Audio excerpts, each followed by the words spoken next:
ہر جگہ پر چوٹی کی چیز صبر ہے، آخری چیز جو بیان ہوتی ہے وہ صبر ہے۔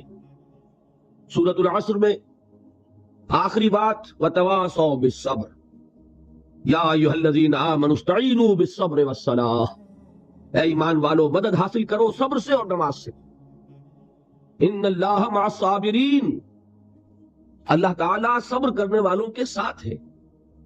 اور پھر آگے چل کر وبشر الصابرین الذین اذا اصابتهم مصیبۃ قالوا انا للہ وانا الیہ راجعون، اے نبی بشارت دیجئے، خوشخبری دیجئے ان صبر کرنے والوں کو کہ جن پر جب بھی کوئی تکلیف یا مصیبت نازل ہوتی ہے تو کہتے ہیں کہ ہم اللہ ہی کے ہیں اور اللہ ہی کی طرف ہمیں لوٹ جانا ہے۔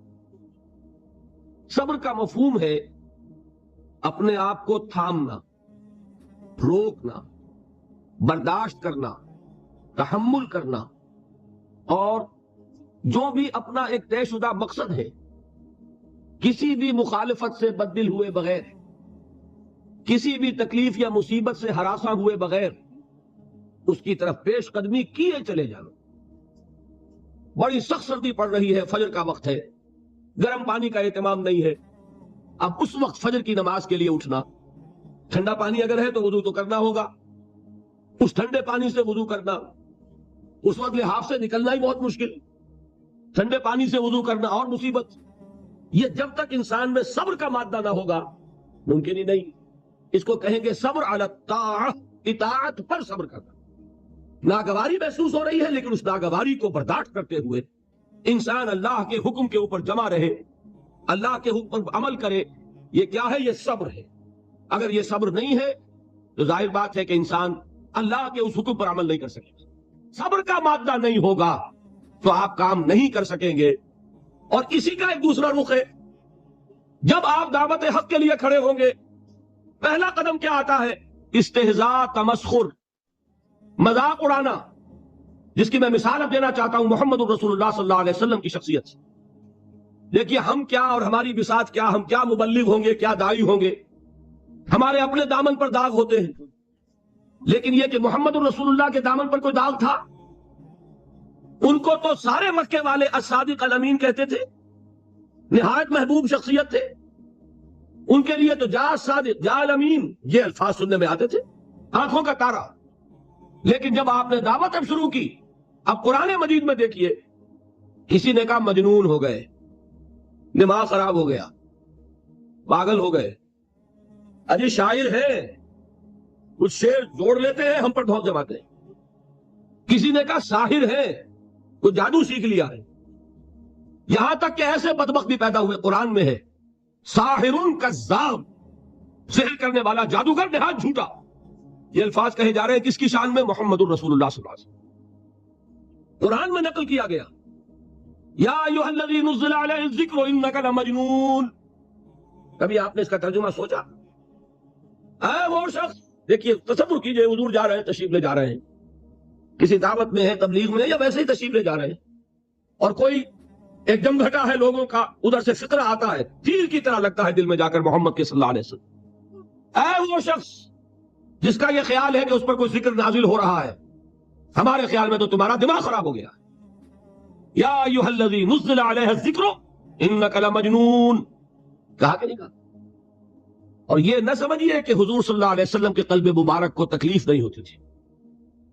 میں قرآن سے ثابت کروں گا، میں کہیں کوئی کہانیاں بیان نہیں کرنا چاہتا۔ قرآن نے کہا ہے وَلَقَدْ نَعْلَمُ أَنَّكَ يَضِيقُ صَدْرُكَ بِمَا يَقُولُونَ، اے نبی ہمیں خوب معلوم ہے صلی اللہ علیہ وسلم کہ جو کچھ یہ لوگ کہہ رہے ہیں اس سے آپ کا سینہ بھنجتا ہے، یہ جو گھٹن ہوتی ہے، صدمہ ہوتا ہے۔ أَنَّكَ يَضِيقُ صَدْرُكَ بِمَا يَقُولُونَ، ہمیں خوب معلوم ہے کہ جو کچھ یہ باتیں آپ کو سننی پڑ رہی ہیں، یہ کڑوی کسیلی باتیں، یہ جو فقرے چست ہو رہے ہیں، استہزاء ہو رہا ہے، تمسخر ہو رہا ہے۔ سورہ حجر میں ہے، ایک جگہ کھڑے ہوئے لوگ قرآن کا مذاق اڑا رہے ہیں، بھائی فلاں آیت تم لے جانا، فلاں آیت میری ہوگی، اس کے ٹکڑے کر رہے ہیں، اس کے ٹکڑے حصے بکھرے کر کے قیمہ بنا کر ان آیات کا تمسخر اڑا رہے ہیں۔ ایک جگہ قرآن مجید میں مذکور ہے کہ فرشتوں کا مذاق اڑ رہا ہے، بھائی یہ دیکھو محمد نے کہا ہے صلی اللہ علیہ وسلم کہ جہنم پر تو کل 19 فرشتے ہیں، علیہا 19 قرآن میں آیت نازل ہوئی. ایک پہلوان کہتا بھائی 10 کو تو میں سنبھال لوں گا، باقی 9 کا تم انتظار کر لو. یہ باتیں آ رہی ہیں حضور کے کانوں میں. کلام الہی کے ساتھ کیا سلوک ہو رہا ہے، مجھ پر کیا فطرے چست کیے جا رہے ہیں، مجھ پر جس طریقے سے استہزاء اور تمسخر کا رویہ اختیار کیا گیا ہے. دل بھج رہا ہے، دل میں صدمہ ہے. دیکھیے سورہ نون ہے، اور میرے نزدیک یہ دوسری وحی ہے جو حضور پر نازل ہوئی ہے. اس کی ابتدائی آیات نون والقلم وما یسطرون ما انت بنعمت ربک بمجنون وان لک لاجرا غیر ممنون وانک لعلی خلق عظیم فستبصر ویبصرون بأیکم المفتون ان ربک هو یعلم بمن ضل عن سبیلہ وهو اعلم بالمہتدین. نون قسم ہے قلم کی اور جو کچھ یہ لکھتے ہیں. اے نبی آپ اپنے رب کی نعمت سے مجنون نہیں ہے. یہ کیوں کہا جا رہا ہے؟ حضور کو جو صدمہ پہنچا ہے وہی نازل ہوئی ہے دل جوئی کے لیے، تسلی کے لیے. آپ کیوں برا منا رہے ہیں؟ اے نبی آپ کیوں صدمہ اور رنج اور اندوہ محسوس کر رہے ہیں؟ ان بدبختوں کے کہنے سے کوئی آپ مجنون ہو جائیں گے؟ مانتا بے نعمت ربک بمجنون وَإِنَّ لَكَ لَأَجْرًا غَيْرَ مَمْنُونَ. آپ کو جو یہ صبر کرنا پڑ رہا ہے، آپ کو جو یہ جھیلنا پڑ رہا ہے، اس کی وجہ سے آپ کو وہ اجر ملے گا جس کا سلسلہ کبھی منقطع نہیں ہوگا. وَإِنَّكَ لَعَلَىٰ خُلُقٍ عَظِيمٍ. اور اے نبی آپ تو خلق عظیم کے حامل ہیں. آپ کا اخلاق، آپ کا کردار، آپ کی سیرت، آپ کی شخصیت میں طہارت، نفاست، پاکیزگی، آج تک دنیا نے کوئی پاگل، کوئی مجنون ایسا بھی دیکھا؟ یہ ساری باتیں اللہ تعالیٰ حضور کی دلجوئی کے لیے فرما رہے ہیں. اس سے آپ اندازہ کیجئے کہ کتنا صدمہ ہوتا ہوگا. یہی ہے، اس ساری چیز کو جمع کیجئے تو یہ چیز کیا ہے؟ وَاصْبِرْ عَلَىٰ مَا يَقُولُونَ وَاهْجُرْهُمْ هَجْرًا جَمِيلًا. صبر کرو اے نبی، صبر کرو اے محمد صلی اللہ علیہ وسلم، جھیلو اور برداشت کرو اس پر جو یہ کہہ رہے ہیں. یریدون لیطفئوا نور اللہ بافواہہم. یہ چاہتے ہیں کہ اللہ کے نور کو اپنے منہ سے بجھا دیں، پھونکے مار کے ہی بس. نور خدا ہے کفر کی حرکت پہ خندہ زن، پھونکوں سے یہ چراغ بجھایا نہ جائے گا. یریدون لیطفئوا نور اللہ بافواہہم واللہ متم نورہ ولو کرہ الکافرون. یہ چاہتے ہیں کہ اپنے منہ کی پھونکوں سے اللہ کے نور کو بجھا دیں، حالانکہ اللہ تعالیٰ تو اپنے نور کا اتمام فرما کر رہے گا، خواہ ان کافروں کو کتنا ہی ناگوار ہو. اس کی ترجمانی ہے نور خدا ہے کفر کی حرکت پہ خندہ زن، پھونکوں سے یہ چراغ بجھایا نہ جائے گا. یہی وجہ ہے دیکھیے مکی صورتوں میں خود نبی اکرم صلی اللہ علیہ وسلم کو اتنے مختلف پیرایوں میں صبر کا حکم دیا گیا. کچھ مثالیں میں دے چکا ہوں. وَلِرَبِّكَ فَاصْبِرْ. اسی طریقے سے وَاصْبِرْ كَمَا صَبَرَ أُولُو الْعَزْمِ مِنَ الرُّسُلِ. اے نبی صبر کیجئے جیسے کہ صبر کیا ہمارے اولو العزم رسولوں نے. وَاصْبِرْ وَمَا صَبْرُكَ إِلَّا بِاللَّهِ. اے نبی صبر کیجئے اور آپ کا صبر تو اللہ ہی کے سہارے ہے. وَاصْبِرْ لِحُکْمِ رَبِّكَ. یہ سورہ نون جس کی ابتدائی آیات میں نے آپ کو سنائی، نون والقلم وما یسطرون ما انت بنعمت ربک بمجنون. اس کا اختتام کیا ہوتا ہے؟ وَاصْبِرْ لِحُکْمِ رَبِّكَ وَلَا تَكُنْ كَصَاحِبِ الْحُوتِ إِذْ نَادَىٰ وَهُوَ مَكْظُومٌ. اے نبی صبر کیجئے اپنے رب کے فیصلے کا، انتظار کیجئے اور اس مچھلی والے کے مانند نہ ہو جائیے. مچھلی والا کون؟ حضرت یونس علیہ السلام. مچھلی والے نے اپنے دینی حمیت اور غیرت جو تھی اس کی وجہ سے اللہ کے حکم کا انتظار نہیں کیا، اپنی قوم کو چھوڑ کر چل دی. نبی کا، رسول کا یہ معاملہ ہوتا ہے. جیسے کہ آپ کو معلوم ہے کوئی افسر ہے کسی حکومت کا، وہ اپنی پلیس آف ڈیوٹی کو نہیں چھوڑ سکتا. He must stick to his place of duty. بڑے افسرز کے لیے تو یہ بہت بہت اہم بات ہے. تو اے رسول جہاں آپ کو ہم نے تعینات کیا ہے آپ وہاں سے ہل نہیں سکتے. کہ ذرا مخالفت ہوئی، لوگوں نے فکرے چست کیے اور آپ کہیں اور چل دیے، دفع ہوئے، یہ بات نہیں سننا چاہتے میں کسی اور کو سناؤں گا. ہو سکتا ہے نا؟ ہم تو کرتے ہیں نا یہ، اس لیے کہ ہمیں تو اللہ نے کہیں تعینات تو نہیں کیا نا. اگر ایک جگہ کے لوگ بات نہیں سنتے، چلو بھائی ہم کہیں اور جائیں گے، وہاں بات سنائیں گے. لیکن رسول کا معاملہ ہوتا ہے جو اس کی پلیس آف اپائنٹمنٹ ہے، he cannot leave his place without the express permission of Allah subhanahu wa ta'ala. آپ نے یہ سنا ہوگا، سیرت کی تقاریر میں پڑھا ہوگا کہ مدینے کی طرف ہجرت کی اجازت حضور نے تمام صحابہ کو دے دی. خود منتظر رہے جب تک کہ اللہ کی طرف سے اجازت نہیں آ گئی. حضرت ابوبکر پوچھتے رہتے تھے حضور اجازت آ گئی کہ نہیں؟ نہیں ابھی نہیں آئی. حضور اذن آ گیا؟ نہیں آیا. ابھی نہیں آیا. حبشہ کی طرف سب کو بھیج دیا، اجازت دے دی جو جانا چاہے چلا جائے. حضور کی صاحبزادی جو حضرت عثمان کے نکاح میں تھی وہ بھی ہجرت کر رہی، لیکن حضور تو نہیں گئے۔ رسول نہیں چھوڑ سکتا اپنی جگہ کو، یہاں تک کہ تمام تقریباً صحابہ چلے گئے، حضور رہ گئے، حضرت ابوبکر رہ گئے، حضرت علی رہ گئے، اور حضرت ابوبکر پوچھ رہے ہیں بار بار اجازت آئی یا نہیں؟ نہیں، ابھی نہیں آئی۔ حضرت عائشہ نے واقعہ بیان کیا کہ ایک روز اچانک دوپہر کے وقت ہم نے دیکھا کہ حضور نے اپنے پورے جسم کو ڈھانپا ہوا ہے، چہرے کو بھی کپڑے میں ڈھانکا ہوا ہے اور تشریف لا رہے ہیں۔ یہ اس میں تعجب کی بات یہ کہ عرب میں آج بھی آپ کو معلوم ہے کہ یہ چیز جو ہے ان کی روایات کے خلاف ہے کہ دوپہر کے وقت کوئی کسی سے ملنے جائے۔ یہ وقت جو ہے قیلولے کا ہے، آرام کا ہے۔ تو ٹھیک دوپہر کے وقت تشریف لائے حضور، آپ نے آ کے حضرت ابوبکر سے فرمایا کہ اجازت آ گئی ہے۔ حضرت ابوبکر نے بہت خوش ہو کر ایک بات کہی، حضور میں نے 2 اونٹنیاں تیار کی ہوئی ہیں۔ یعنی اب آپ تو سوچتے تھے نا شاباش ملے گی کہ میں نے تیاری کی ہوئی ہے، میں نے 2 اونٹنیوں کو خوب کھلا پلا کے فربا کیا ہوا ہے، بڑی توانا ہے تاکہ ہم تیزی کے ساتھ سفر کر سکیں۔ حضور نے توقف کیا، فرمایا ہاں ٹھیک ہے، 1 اونٹنی میں استعمال کروں گا لیکن میں اس کی قیمت ادا کروں گا۔ حضرت ابوبکر کی آنکھوں میں آنسو آ گئے، روتے ہوئے کہا حضور مجھ سے یہ مغایرت، کیا یہ جان اور مال کسی اور کے لیے ہے؟ آپ مجھ سے بھی کہہ رہے ہیں میری اونٹنی جو ہے وہ بھی بلا معاوضہ آپ قبول نہیں فرما رہے۔ یہ ہے محمد الرسول اللہ کی غیرت اور حمیت کا معاملہ۔ اب دیکھیے ایک بات عجیب ہے، یہ ربط اپنے ذہن میں رکھیے، اللہ تو صبر کی تلقین کر رہا ہے اپنے رسول کو، اور رسول یہی تلقین کر رہے ہیں اپنے صحابہ کو، صبر کرو، جھیلو، برداشت کرو، ہاتھ مت اٹھانا، کوئی جوابی کارروائی نہیں ہوگی، بلکہ اپنے اوپر جھیلو جو کچھ جھیلنا ہے، ڈٹے رہو، پیچھے مت ہٹنا، یہ صبر ہے، لیکن ہاتھ اٹھانے کی اجازت نہیں۔ چنانچہ اب ذرا چشم تصور سے دیکھیے، ابو جہل اس نے جو بدترین روش اختیار کی، وہ ایک خاندان تھا، حضرت یاسر، ان کی اہلیہ حضرت سمیہ، اور ان کے فرزند حضرت عمار رضی اللہ تعالی عنہم۔ یہ غلام نہیں تھے، حضرت سمیہ تو کنیز تھیں لیکن یاسر غلام نہیں تھے۔ ان کی کہانی یہ ہے، واقعہ یہ ہے کہ یہ بہت نیک آدمی تھے یاسر، یمن کے باشندے۔ انہیں کو خواب میں بشارت ہوئی کہ نبی کا ظہور ہونے والا ہے مکے میں، جاؤ شاید ان کے قدموں تک پہنچ جاؤ۔ یہ یمن سے کر کے وطن کر کے مکے آ گئے۔ ابو جہل کا ایک چچا تھا، بہت شریف النفس انسان، اس کے ساتھ معاہدہ کیا حلیف بن کر، اور وہ مکے میں رہنے لگے۔ اس لیے کہ یہ نوٹ کر لیجئے، مکہ اس وقت ایک قبیلے کا شہر تھا، صرف قریش۔ یا قرشی رہ سکتا تھا وہاں، یا قرشی کا حلیف، کہ اگر تو کسی قرشی نے آپ کو امان دی ہوئی ہے تو آپ رہ سکتے ہیں مکے میں، ورنہ نہیں۔ یا تیسرے قرشی کا غلام، غلام تو ملکیت ہی ہے اس کی، جیسے بھیڑ بکری ہے کسی قرشی کی اسی طرح اس کے غلام ہے۔ یہ 3 کیٹیگریز تھی انسانوں کی مکے میں۔ اسی کو نوٹ کیجئے کہ جو بیچارے غلام تھے وہ سب سے زیادہ ستائے گئے، اس لیے کہ غلاموں کے تو حقوق ہی کوئی نہیں تھے۔ بلال غلام تھے، ابو فقی غلام تھے، زنیرہ ایک کنیز تھی، ان کو جو مارے پڑی ہیں اس کا آپ کو معلوم ہے۔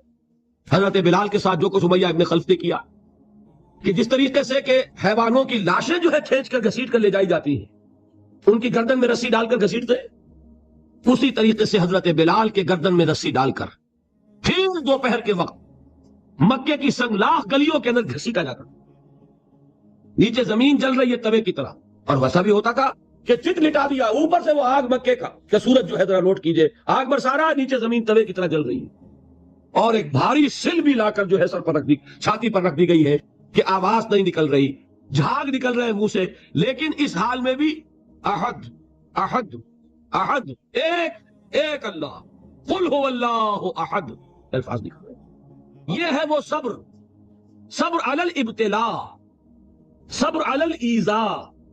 یہ ابتلاء اور ایذاء پر صبر ہے، جھیلو، برداشت کرو، اس توحید پر قائم رہو، محمد کی رسالت کے اقرار کرتے رہو صلی اللہ علیہ وسلم، لیکن ہاتھ نہیں اٹھانا۔ اب میں آپ کو بتا رہا تھا یہ تو غلام تھے، یہ جو تھے یاسر، یہ حلیف تھے، غلام تو نہیں تھے نا۔ البتہ وہ ابو جہل کے چچا کی کنیز تھی یہ سمیہ، انہوں نے اجازت لے کر ان سے نکاح کر لیا، یہ تو کنیز رہیں گی۔ بیٹا جو ہوا وہ بھی ایک طرح سے جب کنیز زیادہ ہے تو غلام ہو گیا، عمار ابن یاسر۔ وہ جو شخص تھا بہت شریف النفس ابو جہل کا چچا، وہ مر گیا۔ اب ابو جہل جو ہے اس خاندان کا سربراہ ہے، لہذا یہ تینوں جو افراد ہیں وہ اس کے رحم و کرم پر ہیں. یاسر کو بھی پروٹیکشن اگر ہے تو ابو جہل کی ہے، ابو جہل جو چاہے کرے. اور سمیہ تو کنیز ہے ہی، اس کا تو کوئی حق ہے ہی نہیں، جو چاہے کرے. اور عمار ان دونوں کا بیٹا ہے. لہذا بدترین معاملہ کیا ابو جہل نے ان تین افراد کے ساتھ. حضرت سمیہ کے ساتھ جو کچھ کیا گیا ہے آپ اس کا تصور نہیں کر سکتے. بالآخر جو شہید کیا ہے حضرت سمیہ کو ایذائیں دے دے کے، سسکا سسکا کے، ان کے جسم کے نازک حصوں کو جلا کے، داغ دے کر. کہتا کیا تھا؟ ایک دفعہ کہہ دو کہ میرا جو یہ بت ہے یہ بھی الہ ہے، مان لو میں چھوڑ دوں گا. تنگ آ گیا کسی طریقے سے، ایک دفعہ کہہ دو پھر میں چھوڑ دوں گا. لیکن یہ میاں بیوی حضرت یاسر اور حضرت سمیہ رضی اللہ تعالی عنہما، یہ ہے ثبات، یہ ہے صبر، یہ ہے استقلال. ایک مرتبہ بھی کہنے کے لیے تیار نہیں، جو چاہو کر لو، اب ہم تو اس سے پیچھے نہیں ہٹیں. تنگ آ کر اس نے حضرت سمیہ کی تو شرمگاہ میں برچھا مارا ہے اور شہید کیا. حضرت یاسر کے بارے میں ایک روایت یہ ہے، ستا ستا کے، تنگ کر کر کے، آخر کار جو ختم کیا انہیں شہید کیا کس طرح؟ 4 سانڈ اونٹ جوان، ان سے رسے باندھے، ایک رسے سے ایک بازو باندھا، دوسرے سے دوسرا بازو باندھا، تیسرے سے ایک ٹانگ باندھی، چوتھے سے دوسری ٹانگ باندھی، اور چاروں کو دوڑایا ہے کہ جسم کے پرخچے اٹھے. اس وقت سامنے سے حضور گزرتے تھے جبکہ آل یاسر کے ساتھ یہ معاملہ ہو رہا ہے. کیا فرماتے تھے؟ اسبروا یا آل یاسر فإن موعدکم الجنہ، اے یاسر کے گھر والوں صبر کرو، جھیلو، اس لیے کہ تمہارے وعدے کی جگہ جنت ہے. اللہ تعالیٰ ادھر آنکھ بند ہوگی ادھر جنت میں تمہارا داخلہ ہو جائے گا. یہ ہے تواصوا بالصبر والعصر ان الانسان لفی خسر. یہ تواصوا بالصبر پر کون عمل کر رہا ہے؟ محمد الرسول اللہ صلی اللہ علیہ وسلم. دے تو بھی محمد کی صداقت کی گواہی. یہ صداقت کی گواہی دیتے ہوئے انہوں نے اپنی جانیں دے دی. 4 سے لے کر 12 تک 8 برس اس کو کہتے ہیں پرسیکیوشن، فزیکل پرسیکیوشن، تشدد، مار پیٹ، جلانا، دہتے ہوئے انگاروں پر لٹانا، آکے رکھنا، بھوکے رکھنا. ان کو ڈال دی گئی زنجیریں، گھروں میں بند کر دیا گیا نوجوانوں کو. حضرت عثمان کو چچا نے ان کے ایک چٹائی کے اندر لپیٹا اور دھونی دے دی، دم گھٹ رہا ہے، جان نکل رہی.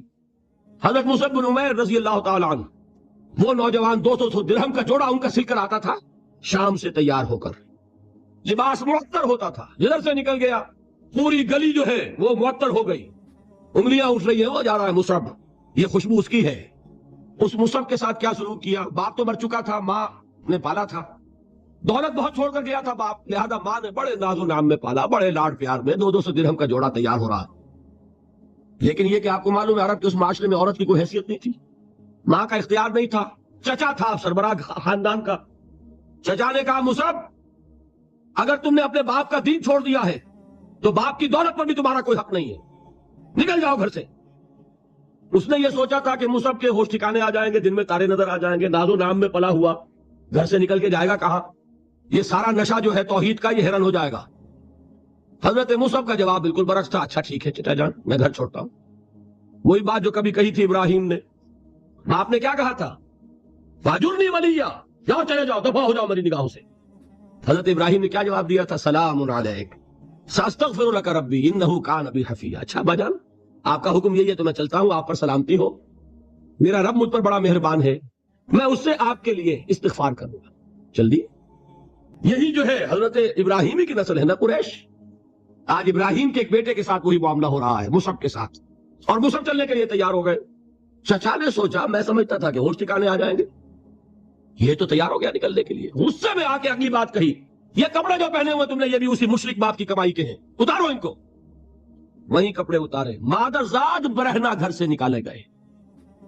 ماں کے پاس پہنچے، ماں نے آنکھوں پر ہاتھ رکھے. مصعب کیا ہوا؟ ماں سے کہتے ہیں کہ ماں میں موحد ہو گیا. اور وہاں سے گئے پھر حضور کی خدمت میں، کپڑے کہیں سے مانگے ہوں گے. یہ مصعب ہیں 200 درہم کا جوڑا پہننے والے. جب حضور پر مدینے کے 12 افراد ایمان لائے تھے، بیعت عقبہ اولا ہوئی، انہوں نے کہا کہ حضور ہمیں کوئی شخص اپنا ایسا شاگرد دیجئے جو ہمیں قرآن پڑھا سکے. حضور نے حکم دیا مصعب جاؤ مدینے جاؤ، یثرب جاؤ، یثرب والوں کو قرآن پڑھاؤ، انہیں تبلیغ کرو. مصعب گئے ہیں وہاں، 1 سال کی کمائی 75 افراد لا کر حضور کی جھولی میں اگلے سال ڈال دیے کہ حضور یہ میری 1 سال کی کمائی ہے. 72 مرد 3 عورتیں. بہرحال وہ مصعب بن عمیر ہیں جو غزوہ احد میں شہید ہوئے. اور جب شہید ہوئے تو ان کے جسم پر صرف ایک چادر تھی. یہی چیزیں ہیں اصل میں کہ جو ہمارے دلوں کو منور کرنے والی ہیں نور ایمان سے. وہ علم بردار تھے غزوہ احد میں، جھنڈا مسلمانوں کا ان کے پاس تھا. ایک ہاتھ پر ایک شانے پر وار پڑا، ہاتھ کٹ گیا، دوسرے سے تھاما، دوسرے پہ کٹ گیا، اب دونوں حصوں کے بچے ہوئے ٹکڑوں سے جھنڈے کو تھاما، گرنے نہیں دیا، یہاں تک کہ شہید ہو گئے. گرے ہیں تو جھنڈا گرا ہے.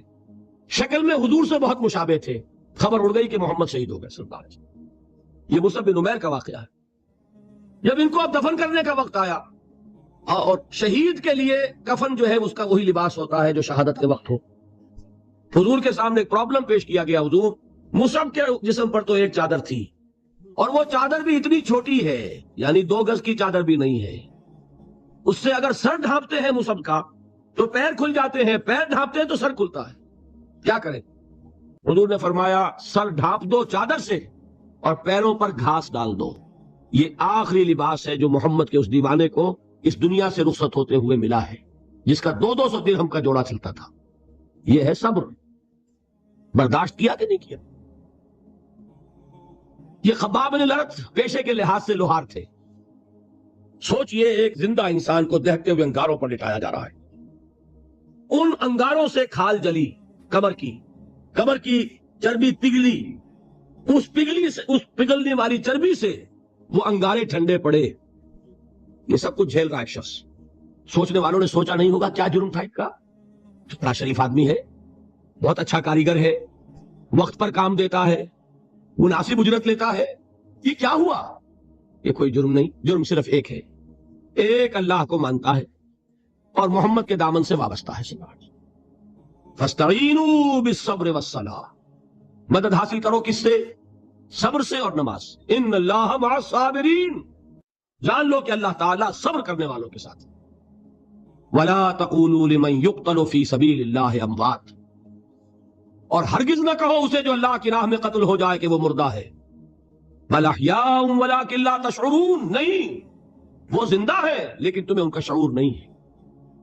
اور سنیے اب یہ آیت اہم ترین ہے صبر کے موضوع پر. وَلَنَبْلُوَنَّكُمْ بِشَيْءٍ مِّنَ الْخَوْفِ وَالْجُوعِ وَنَقْصٍ مِّنَ الْأَمْوَالِ وَالْأَنفُسِ وَالثَّمَرَاتِ وَبَشِّرِ الصَّابِرِينَ، اور دیکھو ہم تمہیں آزمائیں گے. وَلَنَبْلُوَنَّكُمْ، ہم لازماً آزمائیں گے تمہیں. بِشَيْءٍ مِّنَ الْخَوْفِ، خوف کی کیفیت طاری کر کے، والجوع، بھوک، فقر اور فاقہ، ونقص من الاموال، مالی نقصان، والانفس، جانی نقصان، والثمرات، اور ثمرات، پھلوں اور میووں کا نقصان. میرے نزدیک یہاں پر ثمرات کا مفہوم ایک اور بھی ہے. ایک تو صاف تھا، کھجور کی فصل تیار ہے، غزوہ تبوک جانے کا حکم مل گیا، کون اتارے گا؟ اور کھجور وقت پر اتری نہیں، برباد ہو جائے گی. یہ ہو رہا ہے نا میووں کا نقصان. اور میرے نزدیک یہاں یہ بھی ہے، بسا اوقات بہت سی محنتوں کا نتیجہ انسان دیکھتا ہے کہ ضائع چلا گیا. میں نے 10 سال محنت کی، حاصل کوئی نہیں نکلا. یہ ثمرات کیا ہے؟ محنتوں کے ثمرات کا ضیاع. کوشش آپ نے کی، قسمت کی خوبی دیکھیے، ٹوٹی کہاں کمن، 2-4 ہاتھ جب کے لبے بام رہ گئے. Be prepared. ایک شاعر کے یہ اشعار ہیں، یہ فصل امیدوں کی ہمدم اس بار بھی غارت جائے گی، سب محنت صبح و شاموں کی اب کے بھی اکارت جائے گی. میرے نبی کے ثمرات کا جو لفظ یہاں آیا ہے، وَنَقْصٍ مِّنَ الْأَمْوَالِ وَالْأَنفُسِ وَالثَّمَرَاتِ، سب محنت صبح و شاموں کی اب کے بھی اکارت جائے گی. دھرتی کے کونوں کھدروں میں پھر اپنے لہو کی کھاد بھرو، پھر مٹی سینچو اشکوں سے، پھر اگلی رت کی فکر کرو، جب پھر ایک بار اجڑنا ہے. ایک فصل پکی تو بھر پایا، تب تک تو یہی کچھ کرنا ہے. ایک مقصد ہے سامنے، انقلاب برپا کرنا ہے. ایک کوشش ناکام ہو جائے کوئی پرواہ نہیں، نیکسٹ. پھر تیار رہو ناکامی کے لیے. ایسا نہ ہو جو انگریزی میں کہتے ہیں hope for the best but be prepared for the worst. ایسا نہ ہو کہ دوسری مرتبہ ناکام ہو کے بددل ہو جاؤ، تمہاری ہمتیں جواب دے جائیں. نہیں، پہلے سے تیار رہو کہ دوسری مرتبہ بھی ناکامی آئے تو آئے، لیکن جب تک کہ کامیابی حاصل نہیں ہوتی ہمیں یہ کام کیے چلے جانا. دیکھیے سیرت میں آیا کہ نہیں یہ واقعہ. بدر میں مسلمانوں کو فتح ہوئی تو احد میں زک پہنچی کہ نہیں؟ 70 صحابہ شہید ہوئے کہ نہیں؟ اگر ان کی ہمتیں جواب دے جاتی تو گاڑی کیسے چلتی آگے؟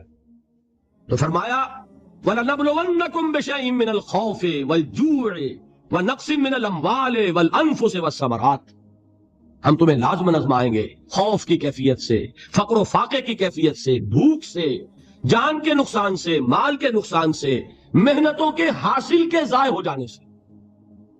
وَبَشِّرِ الصَّابِرِينَ، اور اے نبی بشارت دیجئے صبر کرنے والوں، الَّذِينَ إِذَا أَصَابَتْهُمْ مُصِيبَةٌ، وہ کہ جب ان پر کوئی تکلیف آئے، کوئی مصیبت آئے، کوئی آزمائش آئے، قَالُوا إِنَّا لِلَّهِ وَإِنَّا إِلَيْهِ رَاجِعُونَ، وہ یہ کہے کہ ہم اللہ ہی کے ہیں، اللہ ہی کی طرف لوٹ جانا ہے۔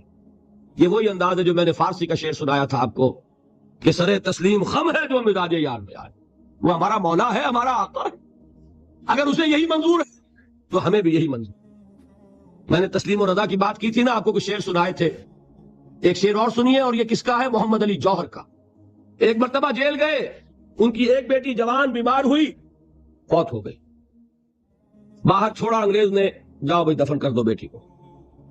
دوسری مرتبہ جیل گئے، دوسری جوان بیٹی اسی مرض میں مبتلا ہوئی، اب یہ جیل میں ہے، خبر پہنچی کہ دوسری بیٹی کے اوپر بھی اسی مرض کا حملہ ہوا ہے۔